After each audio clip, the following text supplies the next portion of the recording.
In my past life, my world revolved around Chloe Summers.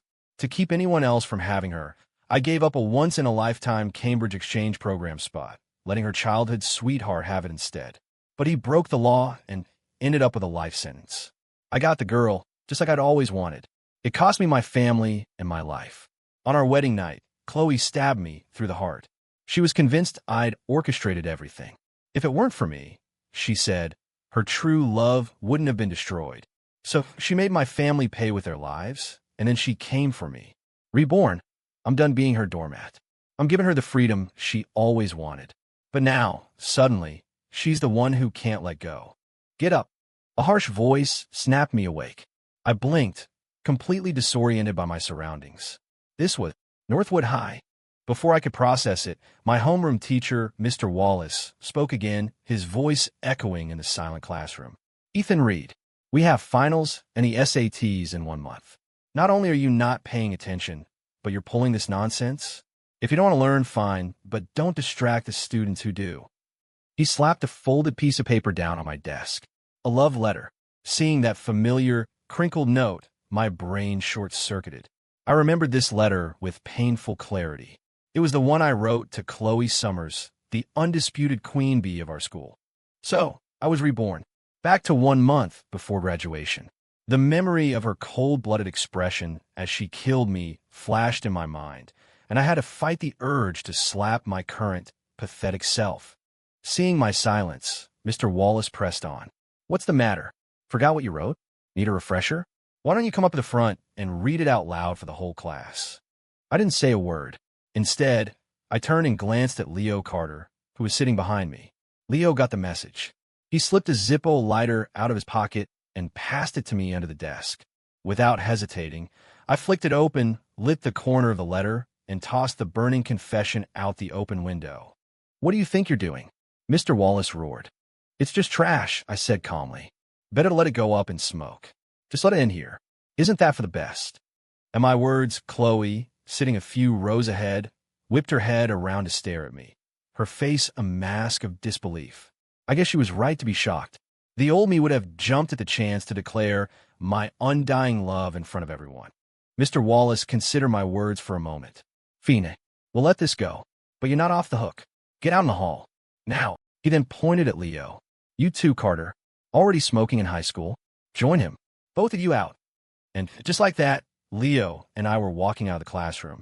I could feel the expectant eyes of every student on my back, waiting for me to at least glance at Chloe to show some sign of my usual obsession. I disappointed them. I walked right past her desk without a second look and stepped into the hallway. What are you all looking at? Mr. Wallace barked at the class. You want the same treatment? Get back to work. Out in the hall, Leo leaned against the lockers. Dude, you just blew a massive opportunity. I swear Chloe was looking at you with those hopeful eyes. She can look all she wants. What's it got to do with me? Seeing my indifference, Leo's eyes widened in surprise. A slow grin spread across his face. Wait, are you done? Are you done being her simp? You've finally woken up. Yeah, I said, the word feeling more real than anything I'd said in years. I've woken up. Leo shot me a skeptical look, but didn't say more. I couldn't blame him. He'd heard me say it before, only to watch me crawl back to her a few days later. He had no idea how stupid I'd truly been. When the bell rang, I walked back into the classroom, and Chloe immediately came over to my desk. Leo just sighed, as if he'd already seen how this would end, and walked away. Ethan, I'm so sorry, Chloe began, her voice soft and apologetic. Nicole saw the letter you wrote me and snatched it. Mr. Wallace must have overheard when she was teasing me about it. It's all my fault. In my past life, she'd used the exact same excuse, and I'd swallowed it whole. Now, it didn't matter if it was true or not. I just wanted to live my life. Ethan, you need to fill this out. A different voice cut through the air, and my heart leaped into my throat. A wave of profound guilt washed over me. Maya Evans, Northwood's valedictorian and, in her own quiet way, a campus beauty. She came from a low-income family and worked incredibly hard, earning her the nickname Ice Queen because she never had time for anything but her studies. In my last life, the 2 spots for the Cambridge Exchange program went to me and Maya. But I was so blinded by Chloe that I'd given my spot to her precious childhood sweetheart, Jason King. Jason was a piece of trash. While overseas, he assaulted Maya, completely derailing her life. And Chloe? She twisted the story, claiming I had secretly paid Maya to seduce Jason, ruining her chance to marry into a wealthy family. That was her excuse for murdering me. This time I had to get that spot, and I had to protect Maya. Sure thing. Thanks for bringing it over, Maya. A faint blush colored her cheeks. She gave a shy nod and waited by my desk as I filled out the form. Chloe just stood there, dumbfounded, as if she couldn't comprehend being ignored. She had no idea this was her new reality. As soon as Maya left with the completed form, Chloe and her best friend, Nicole Davis, marched up to my desk. "What was that all about, Ethan?" Nicole demanded. Chloe comes over to apologize, and you're busy making eyes at Maya. Evans? Let me tell you something. You're not getting another word out of Chloe until you take us out for a nice dinner. Chloe sighed dramatically. It's fine, Nicole. Ethan is busy with important things. Besides, he has the right to like whoever he wants, doesn't he? She emphasized the name Ethan instead of a nickname, a clear signal that she was creating distance between us. The old me would have immediately sworn my loyalty to her and promised to buy them the most expensive meal in town. But now, you're right, I said, not looking up from my textbook, so let's not talk. I don't want it to affect my studying. I saw Chloe flinch, clearly stunned that I could say something so cold. She was so wrong. The moment her halo shattered, she became nothing to me. Worse than nothing. The memories of what she did to me and my family were still fresh. I was just getting started on my revenge. Why would I go back to being her simp? But Chloe clearly wasn't ready to give up on her most loyal follower. For the rest of the afternoon, she kept finding excuses to walk by my desk, but I ignored her every time. I wasn't just being petty. I needed time to process my memories and plan my next steps. This wasn't just about my revenge.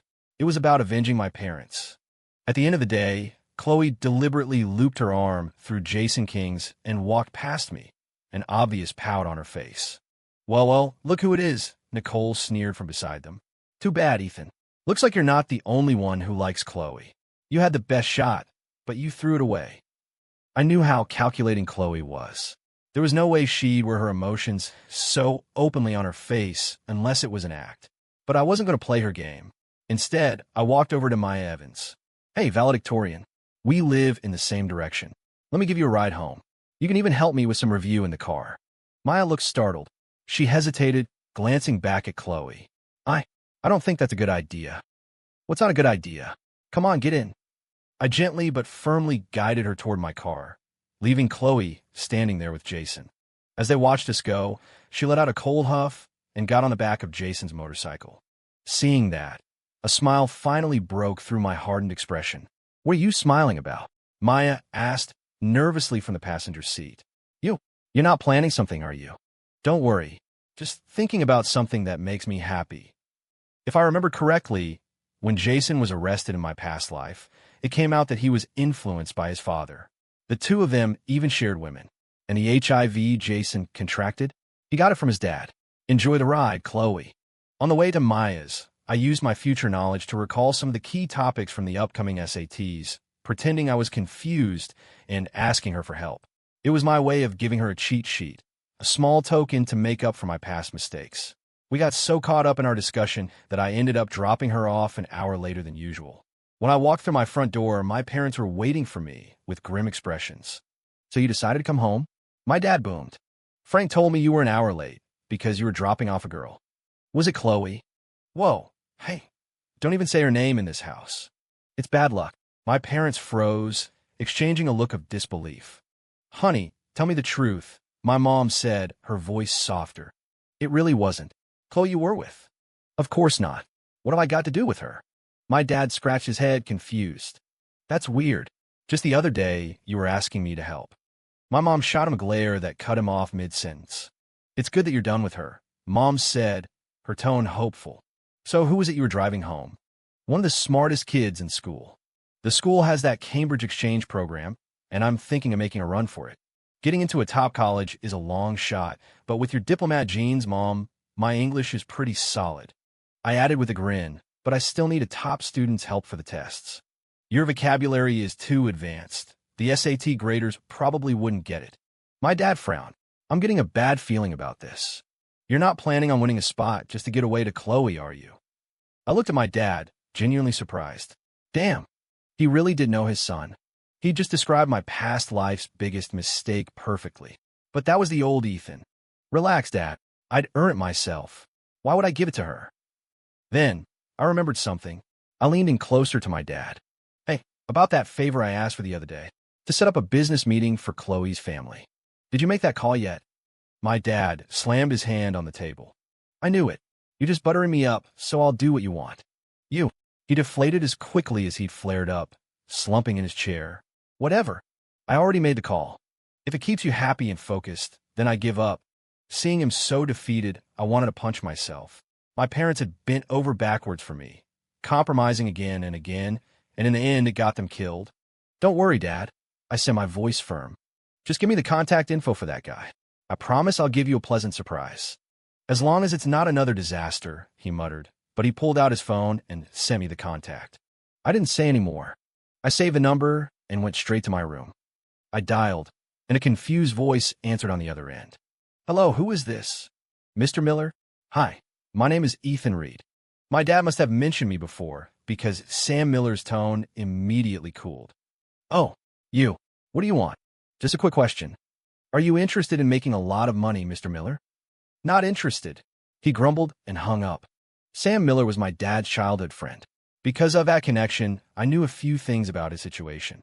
His factory was failing, and he needed a massive capital injection to pivot his business.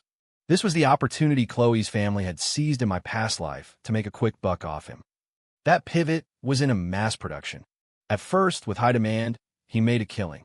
But after a sudden change in government policy, the third production run bankrupted him, and he eventually committed suicide. I had no personal attachment to him, but he was a critical pawn in my plan for revenge. I call him again. This time, I didn't waste time with pleasantries. I laid out everything I knew from my past life about the market shift. Sam listened, skeptical but intrigued. He didn't dismiss me, but he didn't believe me either. I wasn't finished. Mr. Miller, if you don't believe me, you can ask around. For example, you could ask your old college roommate, David Keller. How do you know about him? I never even told your dad we knew each other. Sam said, stunned. That's how I can provide you with more useful information, isn't it? When you're ready to partner up, give me a call. I've got to get back to studying. I hung up and opened my textbook. The next morning at school, Chloe's desk was empty. I knew that what was supposed to happen last night probably did. Ethan, why are you staring at Chloe's seat? I thought you were done with her, Leo said, sliding into his chair. Besides, I heard you drove Maya Evans home yourself. It's not even a contest who's the better choice there. I waved him off. Relax. If you can figure it out, don't you think I can? Fair point. Wait, are you making fun of me? Leo grumbled. That's not important. I've got the exchange program to aim for. What about you? With your grades, have you figured out your future yet? Leo sighed dramatically. What future do I have? I'm doomed to inherit my dad's agribusiness empire. A few properties, a handful of cars, and a couple billion in assets. What else can I do? I can't believe the words coming out of your mouth. But hey, Mr. Moneybags, I've got an investment opportunity for you. Interested? I asked tentatively. Leo, I mean suspiciously. Are you broke? Or are you about to ask me to use my allowance to help Chloe? Because that's a hard pass. Why does everyone keep bringing her up? Do I really talk about her that much? Leo nodded emphatically, as if a moment's hesitation would be disrespectful to the sheer scale of my past simping. I rubbed my forehead, too tired to explain. Just as I was about to say something else, my phone buzzed. Seeing the caller ID, I smiled and looked back at Leo. I know you have about $3.5 million in your personal account right now. Trust me, get it ready for tomorrow. We're going to make a move. In my past life, I remembered that after bombing the SATs, Leo got into an argument with some academic snobs.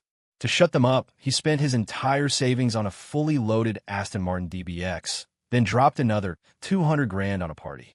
All told, it was about $3. $5 million. Leo stared at me, his jaw on the floor.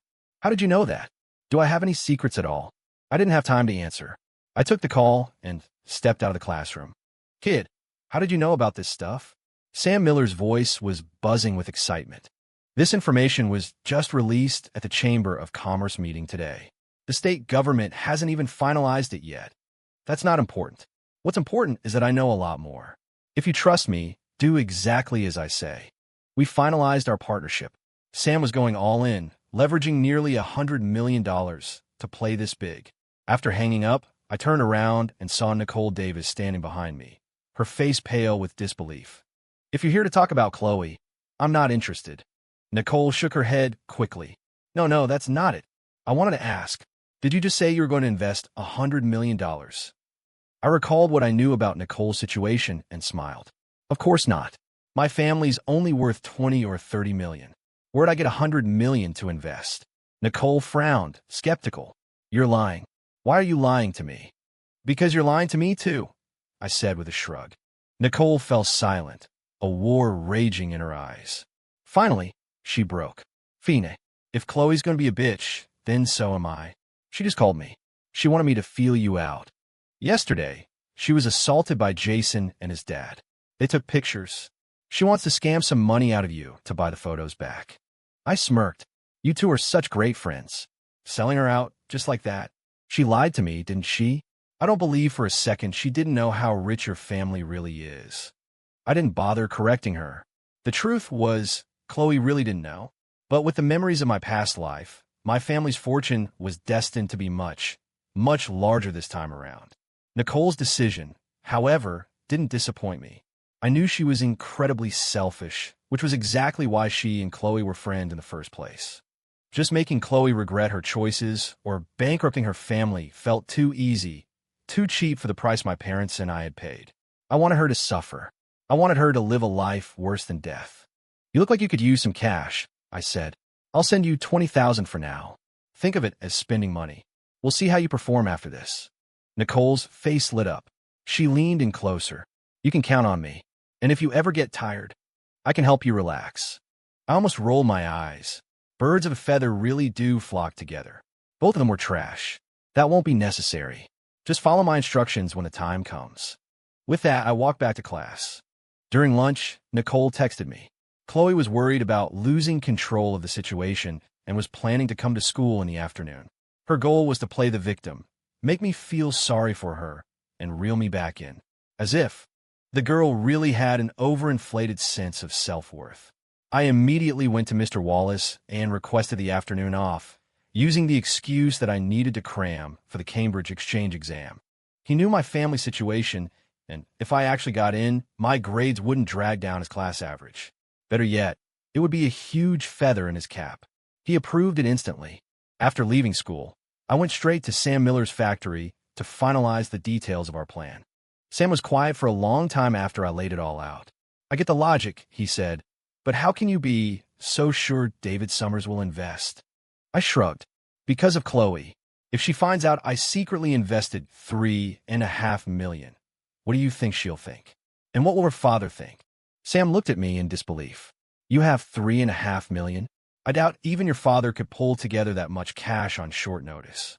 But I have it. Just spread the word. Call an investors meeting for tomorrow morning and make sure I'm on the list. Sam didn't argue. Maybe, in his eyes, the unpredictable new me was more capable than my own father. Leaving the factory, I took a deep breath. The storm was about to begin. In my last life, this was the turning point. All my suffering began with Chloe. So in this life, I just have to return the favor with interest. I showed up at school at the end of the day, like normal. Soon enough, an arrogant gaze found me. Chloe was standing by the gate, a smug, confident look on her face, as if she already had me wrapped around her finger. Ethan, you came to pick me up? I knew you couldn't forget about me. The truth is, I can't forget about you either. Yesterday made me realize what I really want. I think I'm in love with you. She only ever called me by my first name like that when she wanted money or a favor. Usually, she just used my last name, and if I disappointed her, it was back to Reed. I don't know why, but in my past life, hearing her say my name so sweetly made me feel like I could fly. Now it just made me sick to my stomach. My eyes scanned the crowd until I found my real target. I walked straight past Chloe and headed for Maya. Hey, valedictorian, school's out. I was up half the night studying, and a few things still aren't sticking. Mind giving me a hand on the way home?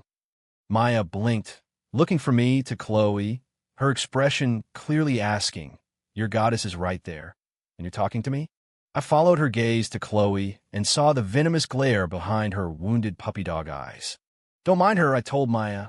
"Girls just get in the way of my focus. Come on, get in the car." Without waiting for an answer, I ushered Maya into the car, completely ignoring Chloe the entire time. On the ride, I went over some key exam topics with Maya, making sure she absorbed the hints I was dropping. Once I was sure she got it, I finally relaxed. But when I got home, my dad was waiting for me with that same stormy expression. "What's up, Dad? Did you and Mom have another fight?" I joked. "You've got a lot of nerve asking me that. Frank told me you weren't even at school this afternoon. You only went back to pick up a girl. Have you no self-respect?" I was confused. "What are you talking about, Dad? When did asking for help become a crime against self-respect?" "Asking for help?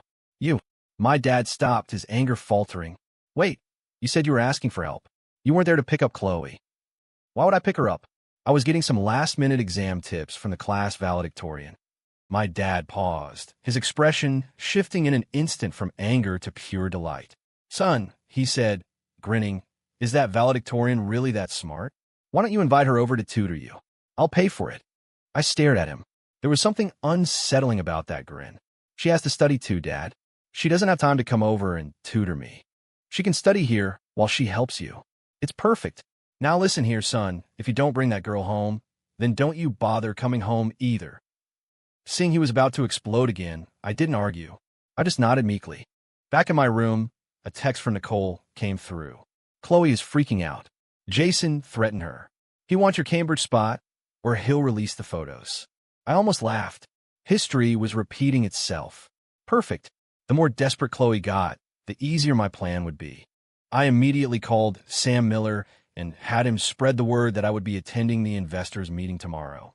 In the morning, as I got in the car, our driver, Frank, asked, "Sir, are we heading to school or somewhere else?" I raised an eyebrow. "What's this, Frank? Helping me skip school now?" Frank shook his head. "It was your father's idea. He said I should drive you wherever you need to go. That way you won't have to cut class and run around, and he can have some peace of mind." I rolled my eyes. It was a thinly veiled attempt to keep tabs on me. I bet the real goal was to make sure I spent more time with Maya. "Take me to Sam Miller's factory." Frank gave me a curious look, but nodded and pulled away from the curb. Just as I expected, when I arrived at the factory, Chloe was there, standing beside her father, David Summers. She had a complicated expression on her face, like she wanted to approach me, but was trying to play it cool. Sam, however, remembered my instructions perfectly. He hurried over. "Ethan, you're here." I was getting nervous. We've got a major funding shortfall, and I wasn't sure we could pull this off. I waved my hand dismissively. "Come on, Sam. Don't be so formal. Honestly, you should have just asked my dad. He could have covered the whole thing himself. Why bother with my pocket money?" Sam sighed. "I know, but I already owe your dad too many favors. Besides, we grew up together, running around in diapers. He's so successful, and look at me. I've got my pride, you know." I clapped him on the shoulder. "Say no more. You bought me enough toys when I was a kid. I've got you back." Soon, we were in the conference room. Sam laid out his plan to expand production, complete with confirmed purchase orders, which got several investors excited. "Honey, what do you think? Should we get in on this?" David Summers whispered to Chloe, but Chloe wasn't listening. Her eyes were fixed on me. I knew it was my cue. "Sam, this isn't you asking for a favor. This is you handing me free money," I announced. "With these orders, there's no way this loses. Tell you what, I've got $3 million in my personal account. I'll put it all in. If that's not enough, I'll sell off some of my luxury stuff and rustle up another $3 million. Hearing that, David Summers forgot all about his daughter. "I'll put in another $1 million, he declared. "That's everything I can get my hands on." Others followed suit, and soon Sam was beaming. "Don't worry, everyone," he said. "We'll sign the agreements right now. You'll all get your fair share." They wouldn't just get their fair share, they'd get a whole lot more. After the papers were signed, I was about to leave when Chloe ran over and blocked my car. "You liar." I looked at her, genuinely confused. "Are you okay? What did I lie about? You said your family was just comfortable, that you were only worth a few tens of millions. Where did you get $3 million in pocket money?" she demanded. "Oh, that? My family was worth that much when I was born," I said casually. "Besides, does it really matter?" Chloe's eyes widened. A family worth tens of millions 20 years ago would be worth billions now. While not top tier, it was far more than the wealthy family of Jason King she was so desperate to marry into. Ethan, she stammered, switching to the sweet tone she used for favors. Let's get together. After these last few days, I realized that you've been in my heart all along. I felt a wave of nausea. How could she say that with a straight face? I've been in your heart all along. Hearing my question, the tension on Chloe's face melted into joy. She nodded eagerly. That's a shame, I said, because you're not in mine. Chloe froze, staring at me in disbelief. Why? You used to follow me around everywhere. You wanted me to be your girlfriend. Yeah, keywords used to. Want to go back in time and say yes then? I asked with a hollow laugh. I know you're angry with me, she said, scrambling for an excuse. But there's nothing going on between me and Jason. I was just using him to make you jealous. I went home by myself halfway there. I sighed internally. I never realized what a great actress Chloe was. If it weren't for Nicole, I might have actually wondered if something had happened between her and Jason. Not that I cared about her being with him, I just wondered if two pigs could truly be happy together. That's right. You never let anyone but me drive you all the way home. If I didn't, you'd give me the silent treatment for 3 days, I said, then feign a moment of realization. Oh, I get it. So you're turning the tables now? You're using me to make Jason jealous. Chloe was speechless. She knew it was true. She had used that exact tactic on me before, taking my gifts and attention, then using me to provoke Jason in her attempt to marry into his family. I admit, I might have done things like that in the past, she said, her voice soft again. But I was immature. Now I know what I really want. What she wants. Money. That's all it ever was. Ethan, there you are. Thanks for helping me with the act today, Sam Miller said, jogging over. Chloe stiffened. An act? You mean just now? I nodded matter-of-factly. Where would I get that kind of money? I was just kidding. My family really is just comfortable.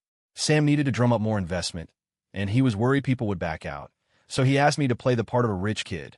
The business is real, though. It's a guaranteed moneymaker. Chloe's face darkened with rage. Ethan Reed, you're an asshole. I knew I hated you. She spun around and stormed off. Once she was gone, Sam leaned in. Are you sure this will work? If this messes with the actual investments, I'm going to lose a lot of money. I shrugged. Imagine this. A high school girl tells you a business deal is a scam set up by the owner. Would you believe her? This deal is a sure thing. The contracts and purchase orders are real. The only person who will believe her is David Summers. Sam thought for a moment, then chuckled. You're one crafty kid. All right then. I wish you luck with your plan. When I got back to school, Chloe shot me a look of pure disgust. I was perfectly happy with that. It meant less hassle for me. I was, however, curious to see how she planned to solve her Jason problem without using me as a crutch. Then again, who cared? If she couldn't solve it, that just meant one more person was making her life miserable for me. The school day ended, and like clockwork, I pulled Maya into my car. The whole ride, I struggled to find the right words. It wasn't until Maya noticed we weren't heading toward her house that she finally spoke up. This isn't the way to my house. Where are you taking me? Well, you've been helping me study, and my dad felt that just giving you a ride home wasn't enough of a thank you. He wanted to pay you, but he doesn't trust me with the money, so he wants to meet you in person. He's not worried about me hiring an actor, either. My mom was a diplomat. She can tell how good your English is in a second. That was the best I could do. The rest was up to my dad. If he couldn't convince her to stay, it wasn't my fault. When we pulled up to my house, my parents were already waiting outside. As soon as he saw Maya, my dad strode forward enthusiastically. Hello, daughter-in-law. The words hit me so hard that I lost my balance getting out of the car and nearly face-planted on the driveway. Daughter-in-law. My dad had zero chill. Maya froze. Mr. and Mrs. Reed, Ethan and I are just classmates. There's nothing else between us. I know, my dad said, waving his hand. But in my heart, it's already settled. Besides my wife and that Chloe girl, any woman who gets in a car with this kid has my approval. I don't care if she's older than me. Would you get out of the way? What are you even talking about? My mom, thank God, was the reasonable one. She shoved my dad aside and smiled warmly at Maya. Thank you so much for tutoring our son. I've tried to help him with his English, but he's too stubborn to let me teach him. My mom spoke in fluent, unaccented English, which clearly surprised Maya. Perhaps feeling intimidated by a former diplomat, Maya stumbled through her reply in English. "You're too kind, Mrs. Reed. Actually, teaching him has helped me review a lot as well." My mom's eyes lit up. "You really think so? In that case, why don't you stay and tutor him properly? I'll pay you the highest market rate for a private tutor." I groaned. Did my parents have absolutely no faith in me? Then again, considering how I'd acted over Chloe in my past life, I couldn't really blame them. "Hey, what are your mom and the girl talking about?" my dad whispered, leaning over to me. "Oh, Mom said you have delusions of grandeur. Maya agreed you look pretty scary. And Mom said you're sleeping on the couch tonight as punishment." My dad squinted at me. "I suspect you're misrepresenting the situation, but I have no proof." And so, through the sheer force of my parents' hospitality, Maya was convinced to stay. Feeling a bit embarrassed by their enthusiasm, she took her tutoring duties very seriously. That evening, on the pretext that it was too late for her to go home, my parents insisted she stay the night in our guest room. The next morning, the news that I had arrived at school in the same car as Maya, Evan, spread like wildfire. "Ethan, you dog," Leo exclaimed as soon as I walked into the classroom. "I was worried you'd crack and go running back to Chloe, but you went and tamed our ice queen instead. You're a legend." "There's nothing going on between me and Maya," I explained wearily. "She was just tutoring me late last night, so she crashed in my place." "She stayed at your place?" "In the same bed." Leo's gossip-loving soul was on fire, his eyes so wide I could actually see the color of his irises for once. "Why don't you just ask if we have a sonogram scheduled for next week? When did you get so nosy?" Leo clapped me on the shoulder. "I'm happy to hear any gossip, as long as it's not about you and Chloe. That stuff was boring. I always knew how it would end before you even started talking." I was done with him. I turned away and tried to focus on my book. Buzz. Buzz. My phone vibrated. It was a video from Nicole. At first, I didn't think much of it, but after watching, a new level of rage burned in my chest. And I felt, more than ever, that the old me must have been completely blind. On the screen, Jason was confronting Chloe. "Jason, what the hell is going on? You were supposed to sweet-talk Ethan, get him to win the Cambridge spot, and then have him give it to me." "Chloe, that was the plan, but something's changed.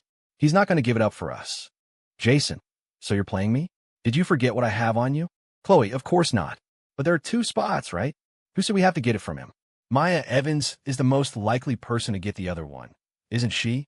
Jason paused, confused. "What are you getting at?" Chloe's voice turned venomous. "It's even better if they're a couple. You take down Maya, get some pictures, and use them to blackmail her. I'll use her to blackmail Ethan.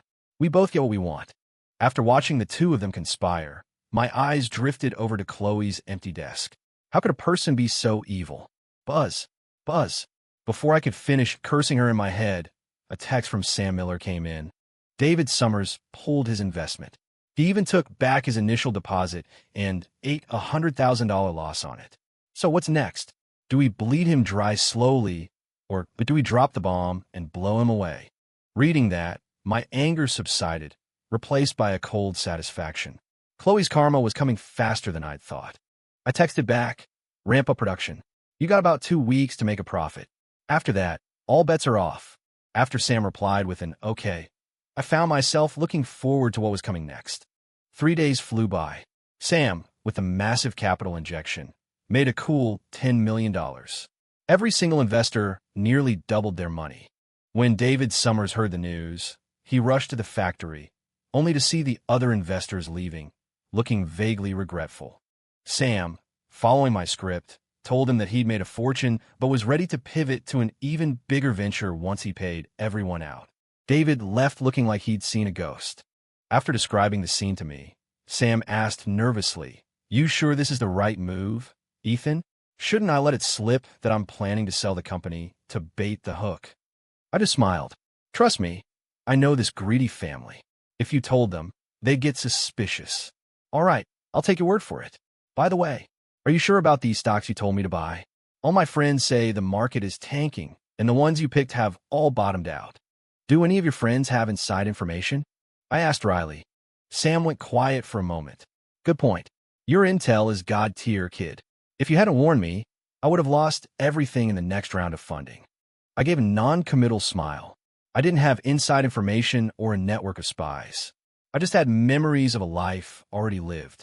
Just then, another text came from Nicole. Chloe's dad had called her out of class and was screaming at her.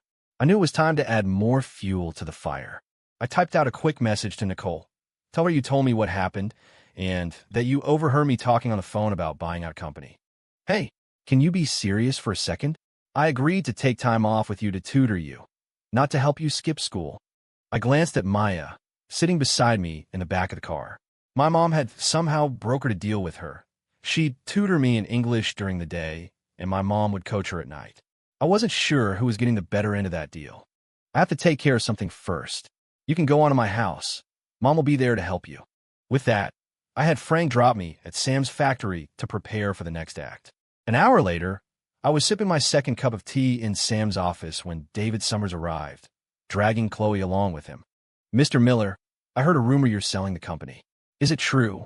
Sam shot me a deliberately surprised look, and I put on my best shocked expression. How did you know? I thought only Sam and I knew about this. Chloe looked triumphant, as if she'd figured everything out. Because I'm not going to be fooled by you again. I ignored her and turned to Sam. Sam, come on, you and my dad go way back. Cut me a deal. I'll give you $40 million. Sam shook his head, looking conflicted. Kid, it's not that I'm being cheap, but the loans I took out for the new equipment weren't at market rates. With the $8 million you put in, I'd only be clearing $1 million on the sale of the company and its distribution channels. It's just too little. David Summers saw his opening. I'll offer $42 million. Surely you're not going to turn down more money, are you, Mr. Miller? I gritted my teeth. I'll match it. $42 million. I'll just have to sell everything I own. David hesitated. $42 million was his absolute limit, and that was including every penny he could borrow, even leveraging his house. He was planning to take out a massive loan against the factory's equipment to cover the rest. $44 million, Chloe said, looking at me smugly. If I sell all the gifts you gave me, I think I can come up with another $2 million. Chloe, are you dead set on fighting me over this? I roared, seeing my frustrated outburst. A triumphant smile spread across her face. Of course, and this is just the beginning. Fine, you win. I stormed out of the office in a manufactured rage. And just like that, David Summers bought Sam Miller's factory for $44 million. He immediately started contacting the previous investors, hoping to secure another round of funding to pay back his bank loans. A week passed in a blur, and the day of the exchange program exam finally arrived. Just like in my past life, every question I remembered was on the test. The essay prompt was identical. It was a massive advantage for both me and Maya. When we walked out of the exam room, Maya was staring at me with deep suspicion. What are you looking at me like that for? What do you think? How did you guess the essay topic would be about regret? She asked, her eyes narrowed. It's simple, isn't it? If you get in, you're going abroad. You're bound to have some regrets about what you're leaving behind. My circular logic seemed to confuse her enough that she just nodded blankly. All right, since the test is over, it's time to celebrate. I'm taking you to a steakhouse tonight. Maya hesitated. We should probably skip it.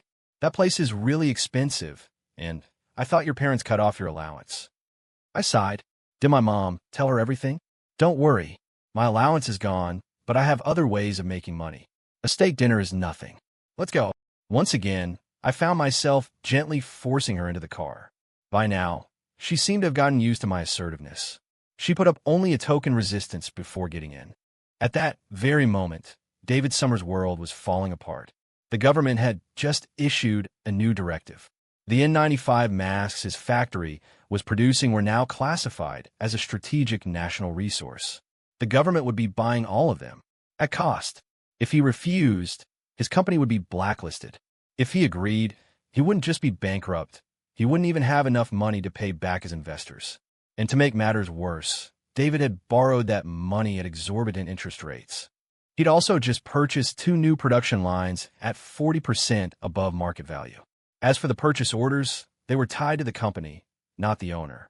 By taking over the company, David inherited the right to fulfill them, but he also inherited the liability for any breach of contract due to unforeseen circumstances. He was ruined. The first person he took his anger out on was Chloe. The first time, he could have made a fortune, but she insisted it was a scam, costing him everything. The second time, she insisted it was a golden opportunity, convincing him to bet the farm, and now he was facing catastrophic debt. After beating Chloe, David Summers did something desperate. He sued Sam Miller for fraud. Of course, everyone knew it wouldn't stick. The deal was completely legal. David just had terrible luck. It was a transparent attempt to buy time, and as soon as the news broke, his creditors swarmed his house, terrified he would skip town.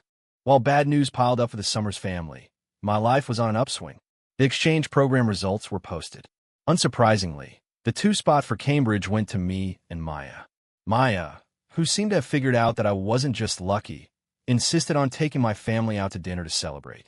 We hadn't driven far when a figure suddenly darted into the road, right in front of our car. Screech. The force of the sudden stop threw me and Maya forward. Being lighter, she was nearly launched from her seat. I instinctively threw my arm out to brace her, preventing her from getting hurt, but my forehead slammed into the back of the passenger seat. Maya's face flushed. "Are you okay?" she asked softly. "I'm fine. Damn it. I'm definitely putting a headrest in the back. That hurt like hell." She nodded, her blush deepening. Can you let go of me now?" Her words made me realize that I was practically lying on top of her, my hand resting in a place it definitely shouldn't have been. "Ahem. Sorry. I didn't mean to." She just shook her head, her face turning an even darker shade of red. Frank, our driver, was about to yell at the person in the road, but when he saw who it was, he looked at me in the rearview mirror. "Sir, what should we do?" I rubbed my throbbing forehead and saw Chloe running toward the car, a look of triumph on her face for having stopped us. "Ethan, I finally found you. Let's get back together. I'll be your girlfriend." I stared at her. Had she completely lost her mind? I didn't notice the flicker of hurt and resentment in Maya's eyes beside me. When I didn't respond, Chloe tried to open the car door. I immediately hit the locks, cracking the window just enough to speak. "What are you doing? Is this some kind of insurance scam?" "Ethan, you knew that business was a trap, didn't you? You tricked my dad into buying the factory," she hissed. "Are you delusional? Who tricked you? I genuinely thought masks were a great investment in this climate. How was I supposed to know you'd use my own money to screw me over? Actually, I should be thanking you. If you hadn't, I would have lost a fortune." Now that she was a cornered animal, I couldn't resist twisting the knife. Chloe gritted her teeth. "Lend me some money. I know your family is way richer than you let on. Please, just help me." "Sorry, already spent it," I said with a shrug. "What? How could you spend that much so quickly?" she asked in disbelief. "I invested it. That was always the plan. Make a little extra cash before heading abroad. Why would I let it just sit around?" A deep sense of injustice washed over her face. I could see her thinking. The pathetic simp she used to order around was now rich and heading to Cambridge. Meanwhile, her money was gone, her family was ruined, and the wealthy guy she'd chased after was not only poorer than me, but also required her service, both him and his father. No wonder she was losing it. "Is there anything else? If not, I'm going to dinner." "Yes. I want to be with you forever." I blinked. She switched topics fast. "Seriously, this is a scam, isn't it? You crash into my car and expect me to support you for life." "No, I'm being sincere." "Sincere? Anyone else, maybe." But Chloe's sincerity had been sold off long ago. All she had left was greed. "Don't be ridiculous. You're the one who said you were going to make my life hell, and that it was just the beginning. What happened? Is it over already?" Realizing her current approach wasn't working, Chloe grabbed the edge of the window and burst into tears. "Ethan, please help me. I have nowhere else to go. My dad threw me out. Let me stay with you. I'll stay at your house. Any room is fine. Any room is fine." Was she implying she was open to the guest room or my bedroom? My disgust for her grew. I used to just hate her. Now she was repulsive. "Isn't Jason's family rich? Why don't you ask him to help cover your family's losses?" Chloe panicked.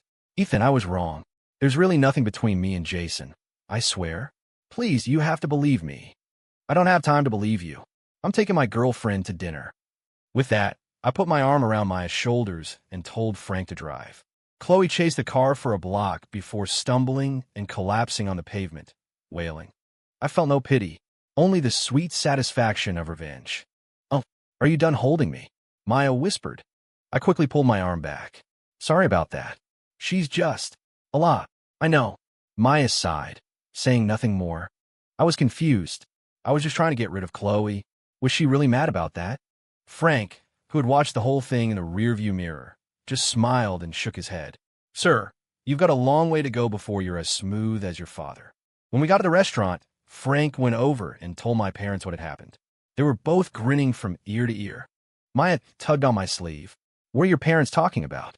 Are they this happy just because you got into the program?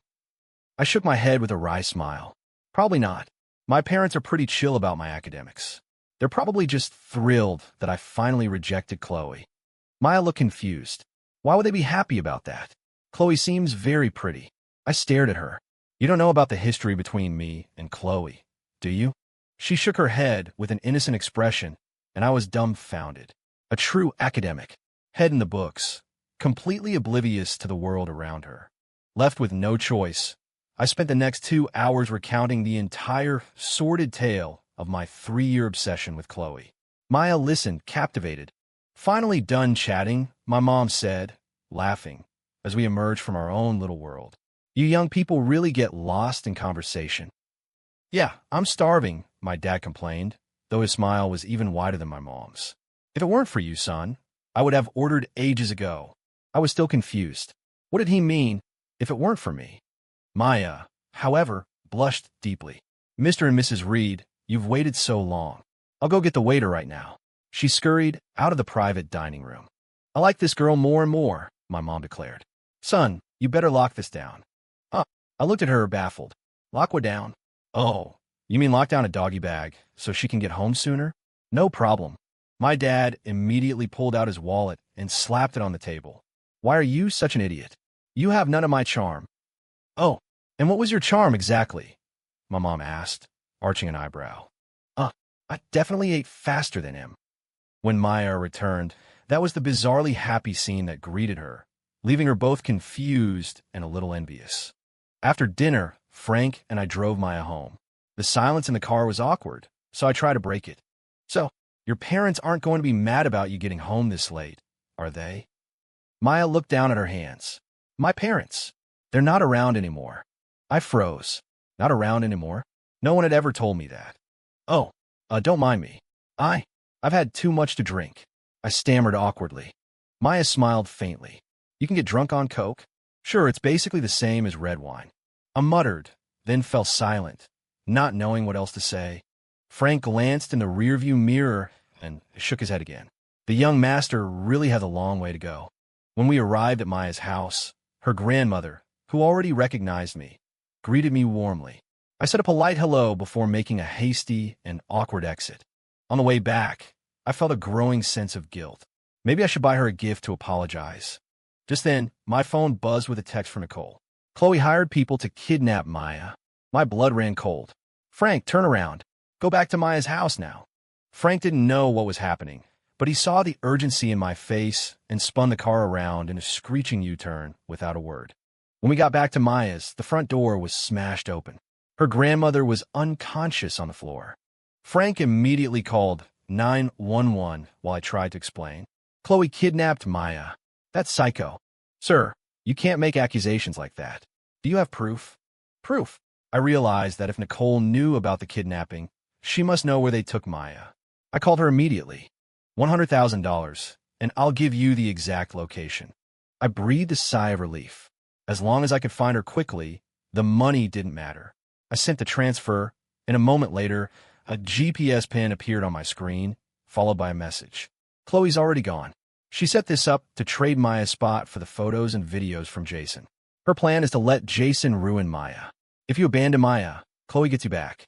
If you don't, you'll stay in the country with Maya, and Chloe gets your spot. It's a win-win for her. Damn her. When it came to pure evil, Chloe was in a league of her own. I replied instantly, telling Nicole to gather evidence of Chloe's crimes. No can do. She's too careful. Even if I could, it's not worth the risk. I sent another 100,000. This is a deposit. Give me the evidence, and I'll give you another $500,000 when it's done. Unsurprisingly, Nicole agreed immediately. Money was the only thing she was loyal to. Frank and I split up. He stayed to wait for the ambulance while I drove to the address Nicole had sent. He protested at first, but I promised him I wouldn't engage. I'd wait for the police. But things didn't go according to plan. Jason King was like a demon reincarnated. The moment he saw Maya's terrified face, he forgot all about the exchange program spot and lunged at her. It was clear Chloe hadn't just left to avoid getting caught. She'd left to give Jason free rein. I had no choice. Just as Jason started tearing at Maya's clothes, I kicked open the door of the abandoned warehouse. Jason, I'm here to remind you that while stealing our spots is one thing, what you're about to do is a felony. Jason just laughed. Not necessarily. Who's to say it wasn't consensual? Even if there are a few bruises, who's to say it wasn't just some rough play between a boyfriend and girlfriend? I held up my hands. Simple. Because now there's a witness. Me. Or are you planning on killing me? Too? Besides, Chloe's been telling everyone about you too. You think anyone will believe you and Maya are a couple? Jason's face clouded over. He was clearly trying to process what I'd said. It didn't matter if it made sense. All I needed was to buy some time. After a moment, he shook his head, impatient. Fine, I'll let her go. But you'll make sure I get that spot, right? I nodded. Of course. It'll be a little complicated. I'll have to officially state that you took the exam for me. It's the kind of thing the school can either investigate deeply or just sweep under the rug. A little cash to the principal, who's about to retire anyway, should smooth things over. Jason considered it and nodded. It was the exact same method I'd used to get him the spot in my past life, so he had no reason to doubt it would work. Then he frowned. Wait, you're saying the only way I get the spot is if I pretend I took your exam? Of course. What other way is there? I replied, hiding a smile. The gears were turning. He was finally starting to wonder how Chloe's plan to get him Maya's spot was supposed to work. Wee-woo, wee-woo. The sound of distant sirens grew closer. Damn it, we were on the outskirts of town. Couldn't they turn off the siren? You call the cops. Jason snarled. Yep, I called them before I even got here. I'd recommend you run. This is your last chance. You set me up? With a roar of fury, Jason grabbed a baseball bat from a pile of junk and swung at Maya. I didn't think. I lunged forward, pulling Maya into my arms and taking the full force of the blow across my back. Ethan, Maya screamed, her face etched with terror. Jason seemed to have lost his mind. He and his goons started wailing on me with their bats, completely ignoring the approaching sirens. The police were fast. They swarmed the warehouse, and in moments, Jason and his friends were in cuffs. Seeing Jason pinned to the ground, the last of my strength gave out, and I collapsed. I don't know how long I was out. I woke up slowly, the sterile smell of a hospital filling my nose.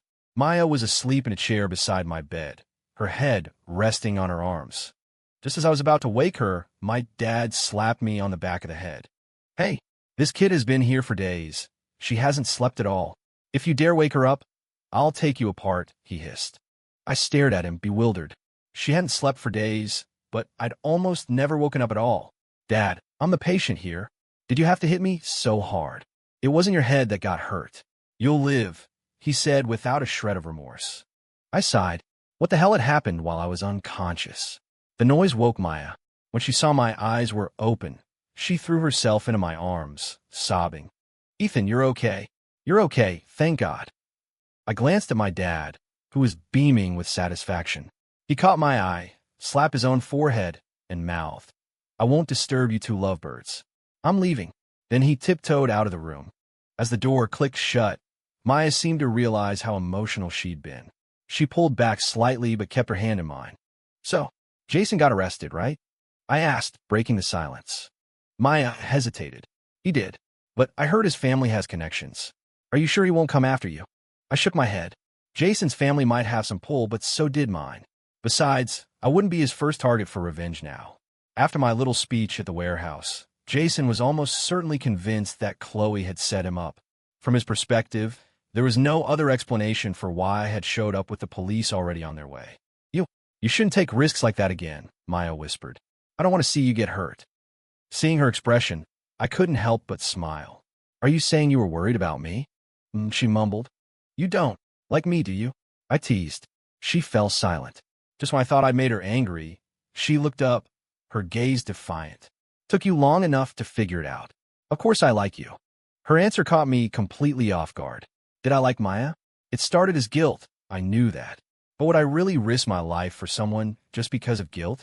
Maybe, without even realizing it, I had fallen for this quiet, brilliant girl who was the complete opposite of Chloe. You can't take that back, you know, I said softly.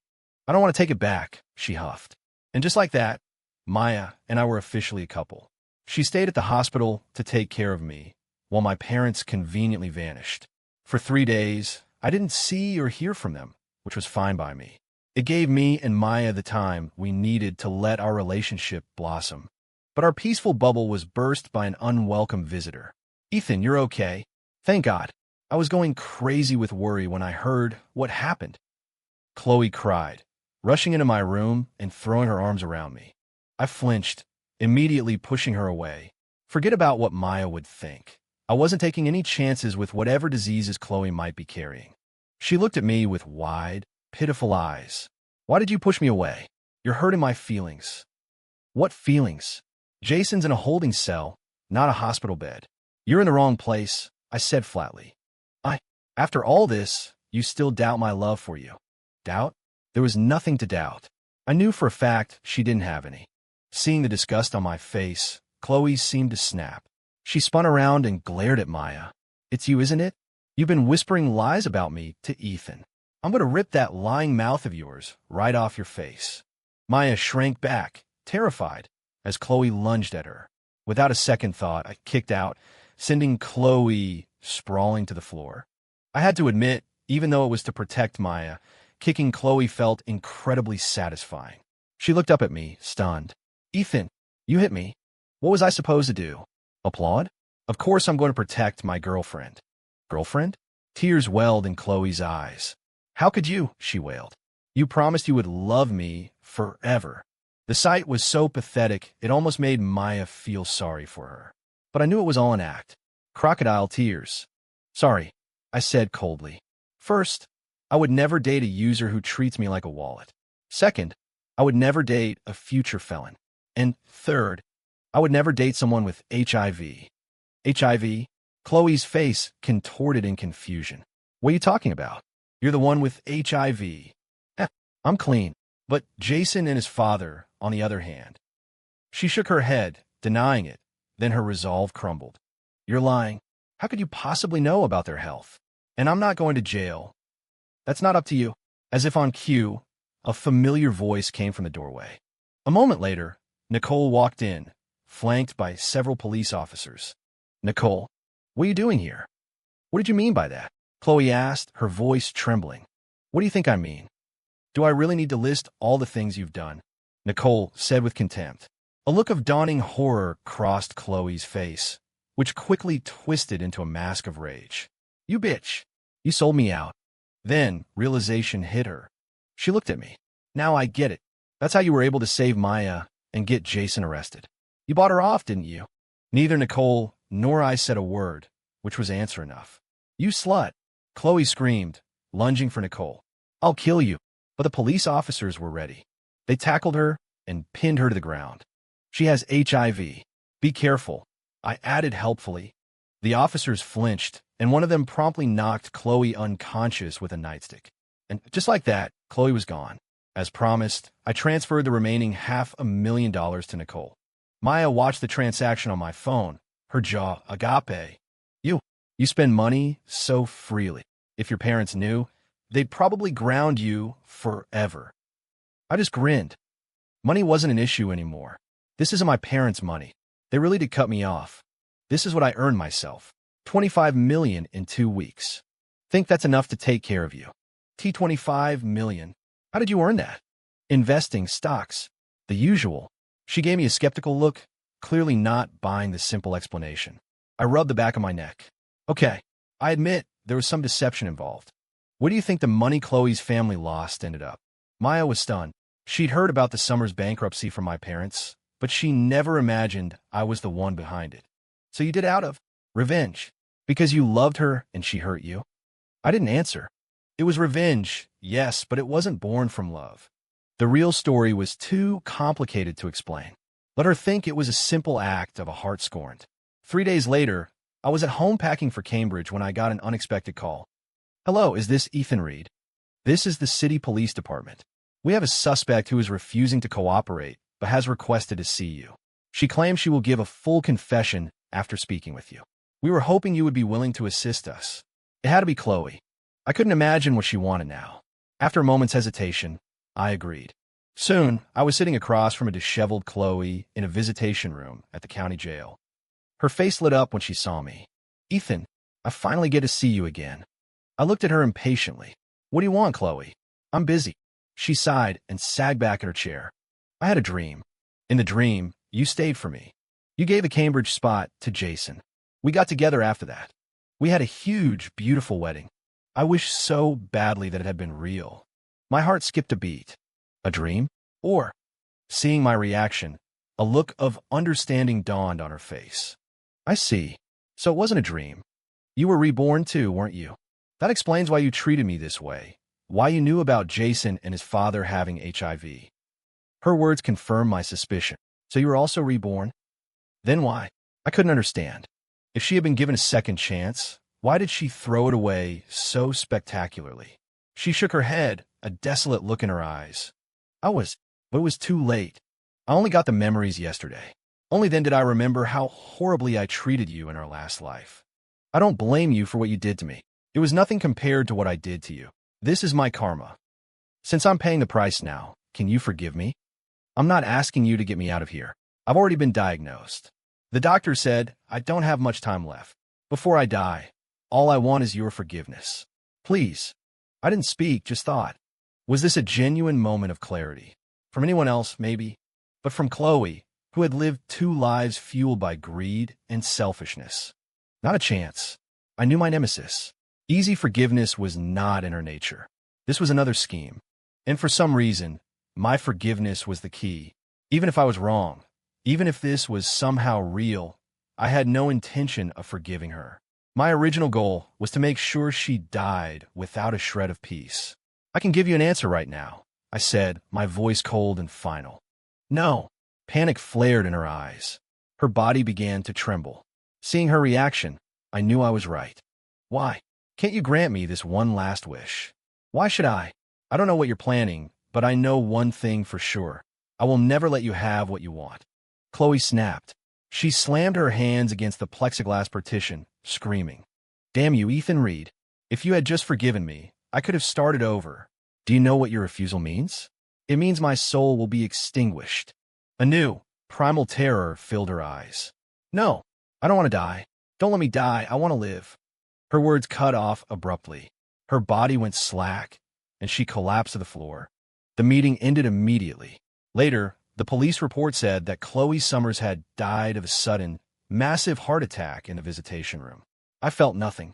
I used to think fate gave me a second chance, so I could get revenge. Now I understood. It was so I could learn to cherish the people who truly mattered. 2 days later, Maya and I were in a car heading to the airport. At a red light, we saw a body fall from the 28th floor of a skyscraper. It was David Summers. Coincidentally, it was the same building where Sam Miller had jumped to his death in our past life, driven to despair by the Summers family. Perhaps this was true karma. Maya, recognizing Chloe's father, gasped. "Don't dwell on it," I said, taking her hand. "It's just the way the world works. Some people are too greedy for their own good, and this is the only possible end for them." She nodded, saying nothing more. At the airport, Leo and Sam were there to see us off. "You did it, you absolute madman. You actually tamed the Ice Queen," Leo said, punching me playfully on the shoulder, his eyes filled with a mixture of envy and genuine pride. "I told you I was over Chloe. You're the one who didn't believe me. Besides, you didn't do too badly yourself." I shot back. Leo burst out laughing. Thanks to our successful investment, his father had given him $100 million in seed money for his own ventures, capital I had used to make my own small fortune. "Speaking of which, I owe you big time," Sam said, shaking my hand warmly. "I heard about David Summers. If it weren't for you, that would have been me. Don't you worry. Your share of the profits will be transferred to your account every year. And I have a feeling you're going to be even more successful than your father." "Thanks, Sam. I appreciate it." After saying our goodbyes, Maya and I boarded the plane to England. 4 years later, we graduated from Cambridge. On graduation day, I proposed. With the entire school as our witness, our 4-year romance finally culminated in a promise of forever. The day we returned home was our wedding day. My dad was beaming, bragging to anyone who would listen about his brilliant son and daughter-in-law, both Cambridge graduates, with me already being a multimillionaire. My mom treated Maya like her own daughter, constantly warning me not to bully her and telling Maya to call her immediately if I ever did so she and my dad could come over and help me relive my childhood. I didn't mind. The better they got along, the happier I was. After the reception, Maya turned to me with a curious smile. According to your whole reborn theory, my life in the last world was pretty terrible, and it was your fault. So, doesn't that mean you owe me a lot? I smiled and pulled her into my arms. Yeah, I whispered. I owe you more than I can ever say. But I'll make it up to you, slowly. I'll spend the rest of my life trying. From Chloe Summers' perspective, my name is Chloe Summers. I'm a most popular girl at Northwood High. I know my face is my greatest asset. I plan to use it to its full potential. I was lucky enough to have a well-off boy fall for me, someone who would do anything I asked. But honestly, a simp like that was never very interesting. His family was comfortable, but they weren't my goal. My sights were set higher on Jason King. Of course, just because I wasn't interested in Ethan Reed didn't mean I wasn't interested in the things he could give me. I used his expensive gifts to catch Jason's eye. We were childhood friends, after all. I was sure winning him over would be easy. What I didn't expect was for Ethan, my loyal puppy for 3 years, to suddenly stop playing his part. It made me feel unsettled. Maybe I did have some feelings for him because I spent the whole afternoon trying to get his attention, but he wouldn't even look at me. I admit it bothered me, but it didn't change my plan. I wanted a better life. I buried that tiny sprout of emotion and walked toward what I thought was my destiny. It turned out to be the beginning of my nightmare. I used the excuse of making Ethan jealous to take Jason's arm. I knew he liked that kind of thing, but seeing Ethan ignore me and drive off with Maya Evans, it hurt, but it didn't matter. I had only lost a simp. I was gaining a perfect future. I never imagined Jason was a monster. That night, I was assaulted by him and his father. They took pictures. I started to hate Ethan. If he had just come crawling back like he was supposed to, none of this would have happened. Jason was a dead end. I had to get Ethan back, but everything was spiraling out of my control. By the time I returned to school, Ethan had already left for the day. I later found out from my father that Ethan was involved in a huge investment, the same one he had told us about. I didn't know where Ethan got the money, but I knew he was more complicated than I'd ever imagined. He invested $3 million right in front of me, money his supposed comfortable family could never produce. The bastard had lied to me. I confronted him, only to find out it was all a setup between him and Sam Miller. I wouldn't let him win. Worried the deal would go south and my father would blame me, I exposed their scam. But that was his real trap. At that moment, I truly hated him. So when I found out he was trying to buy the mask factory, I sold every gift he had ever given me and helped my father snatch it out from under him. It was another trap. My family was ruined, and now he was the only one who could help me. But he was with Maya Evans. How dare he? He was my simp. He was supposed to be mine forever. So I contacted Jason. I told him he could have Maya's spot. It was a perfect plan. I would have Jason ruin her. If Ethan abandoned her, I would swoop in and take her place. If he stayed with her, he would lose his Cambridge spot, and it would go to me. Either way, I would be free from my father's wrath. It was flawless. I never thought my own best friend would betray me. Her reason was simple. I had lied to her about Ethan's wealth. Because of me, she'd been rude to him and missed her chance to marry into a real fortune. She really was my best friend. Just like me. I was arrested. And then, new memories flooded my mind. I couldn't believe everything that had happened between me and Ethan in our past life. But honestly, I still didn't think I'd done anything wrong. A voice in my head told me that if I could get Ethan's forgiveness, I could be reborn again. I accepted without hesitation. Even if I wasn't going to prison, the disease meant I was going to die soon anyway. I wanted another chance. I would be reborn, and this time I wouldn't rely on any man. I would use my memories to rise to the top. But I never imagined Ethan would be so cruel, so unyielding. He wouldn't forgive me. It wasn't fair, but I couldn't fight fate. Ethan had won. I was going to die without peace. In that last moment, I felt regret. If I had just relied on myself from the beginning, maybe my life would have been better. In the darkness, I saw a different ending. A story where I had accepted Ethan's love, and we lived a long, happy life together. But it was just a dream before my soul scattered into nothingness. In the end, I was the one who had destroyed my own happy ending.